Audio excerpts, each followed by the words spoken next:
জুলাই অভ্যুত্থানের সময় রাজধানীর জাঙ্কারপুলে ৬ জনকে গুলি করে হত্যার মামলার সাবেক ডিএমপি কমিশনার হাবিব সহ ৩ পুলিশ কর্মকর্তাকে মৃত্যুদণ্ড দিয়েছে আদালত।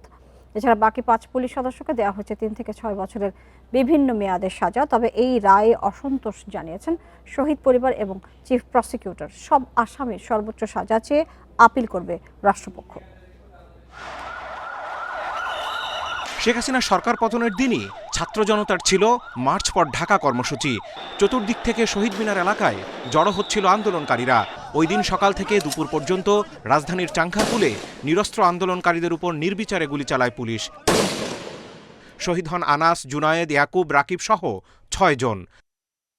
৫ মাস ১০ দিনের বিচার কাজ শেষে সোমবার রায় ঘোষণা করে ট্রাইব্যুনাল ১।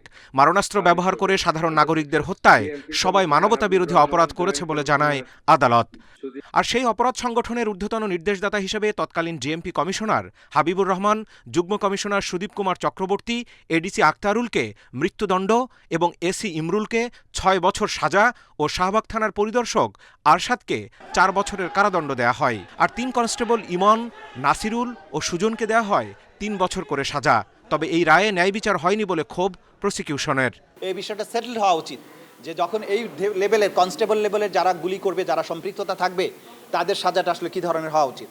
এবং যেহেতু সাধারণ আইনেও অনেকের বিরুদ্ধে অসংখ্য মামলা সারা দেশে পেন্ডিং আছে, সেগুলোর ব্যাপারেও একটা নিষ্পত্তি হওয়া উচিত। সে কারণেই আমরা মনে করি যে এই বিষয়টি আমাদের সুপ্রিম কোর্টে যেতে হবে, আপিল করে এটা আপিলের মাধ্যমে সুপ্রিম কোর্টের চূড়ান্ত রায়ের মাধ্যমেই এটার একটা নিষ্পত্তি হতে হবে। শহীদ পরিবার বলছে ৩ কনস্টেবলকে সরাসরি গুলি করার ভিডিও প্রমাণ থাকলেও রায়ে তাদের ৩ বছর সাজা হওয়ায় হতাশ তারা। যারা নাই তাদেরকে মৃত্যুদণ্ড, যারা আছে তাদেরকে 3 বছরের সাজা। আমি এই সাজা আমাদের শহীদ পরিবারের সাথে বৈষম্য করা হয়েছে। ক্লাস 7-এ পড়ে একটা বাচ্চা, ছোট্ট বাচ্চা, তার মাথায় এইভাবে গুলি করে এদিক দিয়ে বের করে দিচ্ছে। এটা কি রায় দিল এটা? তবে আসামিপক্ষ বলছে সাধারণ পুলিশ সদস্যরা ঊর্ধ্বতন কর্মকর্তাদের আদেশ মানতে বাধ্য হয়েছিল। একদম চেইন অফ কমান্ড মেনে এরা জাস্ট ঘটনাস্থলে উপস্থিতি এদের থাকাটা ওরা হচ্ছে এরা বাধ্য আইনগতভাবে। ধরেন শেখ হাসিনা সরকার যদি টিকে যেত, তখন দেখা যেত কিন্তু আবার যারা অর্ডার শুনে নেয় তাদেরও কিন্তু আবার বিভাগীয় পানিশমেন্ট দিত।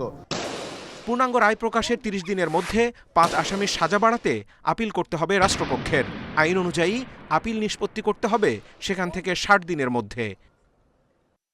Zahidul Bashar, independent news, Dhaka.